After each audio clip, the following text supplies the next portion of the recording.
I need to address this because I get this question a lot, and it's probably my own fault because I think I send probably mixed messages about my gas Silverado HD. Now let me remind you guys, I bought this truck for the channel. Normally I wouldn't buy an HD gas truck because for me, I'm a diesel fanboy and I want to make that point early on in this video. So the question I get is, do I regret buying this truck in a gas engine? But first, before I answer that question, let's just marvel at this beautiful iridescent pearl paint with these black accents. Like, this truck is one of my favorite builds of all time. I think I like this better than my Ram overall. I do. I like the overall styling a little bit better, and you know, I never had a problem with the old front ends of the Chevy HDs, but this one just looks a little bit more dressed up, more or less, and man, it just looks so good. All right, let's go.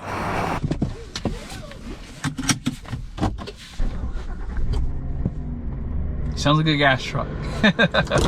All right, so we got to go to the gas station, and I want to discuss this point first. A lot of people are saying to me that, you know, why are you using premium fuel for the truck? You're wasting your money. You're not getting any performance gains, so on and so forth.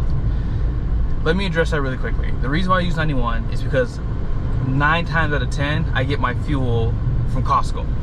Costco's 91 is typically the same price as everywhere else's mid-grade. Now, I'm not putting 85 in this truck. I'm just not gonna do that because the owner's manual tells you not to do it, and I'm just not gonna do that. At the very least, I'll use 88. And because I'm not towing as much, I would use 88. But again, 91 at Costco is the same at pretty much every other gas station. So Costco has top tier fuel and they don't have 88, so I use 91. And that's why I use it. Now again, if you're towing, I do recommend, despite what people say in the comment section, I would recommend you use a higher grade fuel, like 91, a higher octane basically. The owner's manual tells you to do it too. So I just want to make that clear in this video. I know a lot of people will say you don't have to do that, but I promise you, when you have this gas V8 screaming at 5,000 RPM for 5 minutes, you want it to be performing at its peak, and that's how you do it. So I hope I've answered that question, and that's why when I say that gas is more expensive than diesel, well, that's why, because gas is more expensive, because the gas I buy, it would be mid-grade or premium. $97 later. I wasn't even empty, by the way, too. But like I said, fuel is a little bit more cheaper here at Costco compared to, you know, like a Sinclair or a Chevron out here. So again, I do run 88 now that I'm not towing, but if I do plan on towing, I will probably definitely run a 91 octane.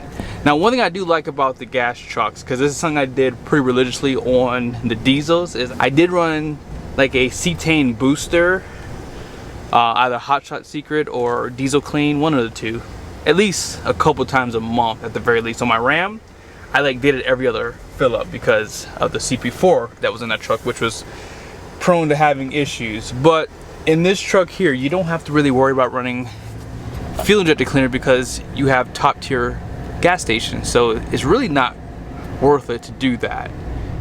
I did a video testing my Chevy Silverado against a Hemi and a 7.3. I did note in that video that the Chevy felt the slowest out of the group, and my draggy proved that it was the slowest. But this truck is very sluggish. Now, right now, yeah, it's a dog. It is slow. And this truck is pretty heavy. I mean, this truck weighs about, I'm trying to think of what it weighs off the top of my head. I want to say it weighs about 7,700 pounds in that ballpark. And that's pretty dang heavy for a gas pickup, because in comparison, I actually rented a Ford F-350 high output Power Stroke, and that truck weighed around 7,800 pounds. Now, Fords do have the aluminum body, so that is an advantage for them. And again, it goes to show you that this truck is just really heavy. So I'm on the highway right now. If you're just doing moderate acceleration, it's fine, but it's about the same as wide open throttle. It's so slow. And I think a lot of it has to do with the elevation. So normally, I've said this in a few videos too, you lose about 3% of your performance every 1,000 feet you go up. And I'm about 4,000 feet. So hopefully, if I have a chance to go back east, I'll take this truck, and then I'll be able to see if there's a difference between how this truck performs here and at sea level, basically. Buying a gas pickup makes a lot more sense than it ever has in the past, and here's why. Emissions. EGR, DPF, SCR, DEF. Ever since they put that cow piss in these trucks, I felt like these went downhill. And don't get me wrong, I get that the environment, we want to help it, we want to do the best we can to make it better. So I think that they should cancel all private jets. I mean, hey, I can't afford a private jet, so let's go ahead and screw over the wealthy so they can't fly private jets anymore. Get on a commercial airliner like everyone else. That will help the environment. But again, that's not fair. But the problem I have is people making decisions for diesel trucks don't even drive them. And as you guys saw in the news and as you guys saw on YouTube, a lot of YouTubers found that getting a truck deleted had become almost a crime at some point. I mean, people were getting highly penalized for doing it. So shops stopped doing it. So all the emission components did was hide the black smoke to make people feel better about themselves. That's all it did. Because those systems are no better for the environment than the black smoke that they spit out. But someone's happy that they don't get to see black smoke coming out of tailpipes. Like that truck right there, that's probably an older Kenworth truck right there. So that truck probably doesn't have all the emission stuff on it that this truck does. So again, the gas pickup has become so important that it almost makes buying a diesel impractical. Maybe not impractical, maybe it's better to say not worth it. Like I was just talking to one of my friends the other day. Jared, it's you. He went from Ford diesel to Chevy diesel to Ford 7.3 to another Ford 7.3. And I actually texted him last week and asked him, hey, do you regret or do you miss diesel? And he says, nope, don't miss it, don't need it. And so that's someone who I thought loved diesel trucks. But for him, he thinks that the 7.3 suits him just fine. And he tows a pretty decent sized toy hauler with his truck. So when you think about the perspective, you don't have to pay $9,000 to $12,000 above what the starting price is to get the diesel. So that's already a win for the gas truck. And diesel normally goes up and down in price typically too. So I will venture to say gas does make more sense in regards to that, because in the summertime gas does go up in price, but it normally does drop down below diesel. So unless you just have to have a diesel truck, like some guys, like I'm that guy, like I have to have a diesel truck. I'm a diesel fanboy, and in the future I will probably always buy diesel trucks because that's what I like. I like diesel, and I think that it's something that suits me. So do I regret buying this truck? No. I'm not towing a lot anymore. So it's nice to be able to take town more often than I did in the past. In the past, I was always on the highway. Like I had to go another 7 miles, 8 miles this way, and kind of out of my way because I wanted to get that DPF hot and get that soot out of there. So now I can get off the highway a little bit earlier, and I don't have to go out my way to get my DPF hot. So that's the benefit of having this gas truck. It's more peace of mind. So driving in the city often, you don't have to worry about that on a gas truck. On a diesel truck, trust me, my GMC was going into regen a lot. Like I was afraid that I was gonna have to do a manual regen because I start smelling like diesel fuel in here because it was going into regen so much. Like I'm serious when I say this. Like I don't know if there was something wrong with that truck or whatever, but that was the only issue that I really had, was it would smell like diesel. My wife actually was the one that noticed it because I can't smell that good. So she's the one that said, does it smell like diesel in here? And I remember saying, actually it does. So I took it to the dealership. I never did a video on it. They said there was nothing wrong. They said everything was fine, but again, the emission stuff on diesels make these trucks a little bit easier to buy. And of course, you don't have to pay a premium.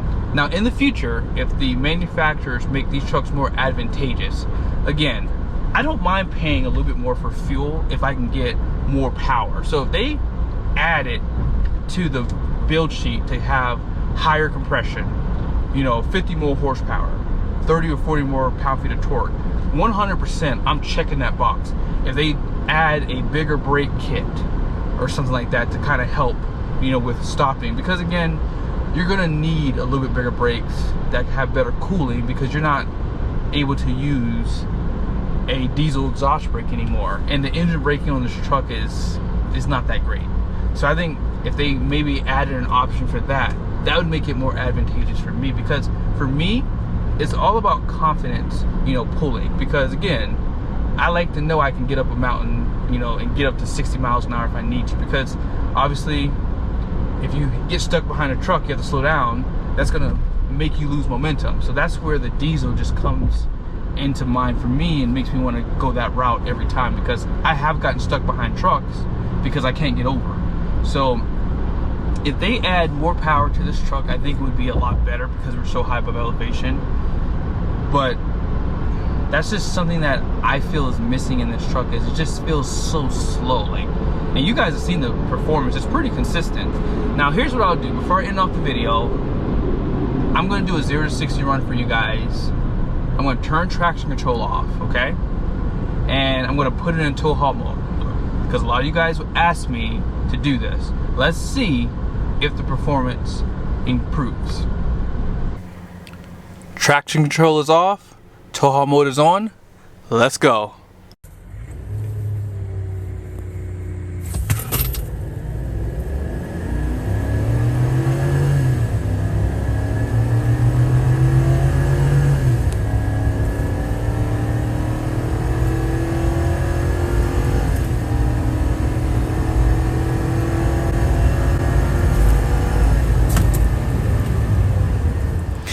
Now that was kind of interesting. The truck did feel quicker off the line, and the 0 to 30 and the 60 foot actually probably improved, but 0 to 60 and quarter mile are pretty much the same. So here's the question one last time.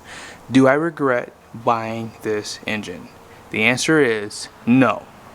This is probably one of the best options for 60 to 70% of truck buyers out there, probably higher than that. You don't have to pay a premium for a diesel. You don't have to worry about the emission stuff. And quite honestly, I think that this truck having the Allison, I think that it will hold its value better, because more people are looking for this configuration. Again, if you're only towing a few thousand miles a year, you don't really need a diesel. And the oil changes are going to be cheaper. You don't have to worry about doing fuel filters. Diesel does get more expensive sometimes throughout the year, so you have to keep that in the back of your mind. But I do recommend this configuration. Yes, it's slow, but it is a big pickup truck. It has enough grunt to get you up a 6% grade, towing about 13,000 pounds, which I've shown you guys. And I think that this engine is going to be reliable.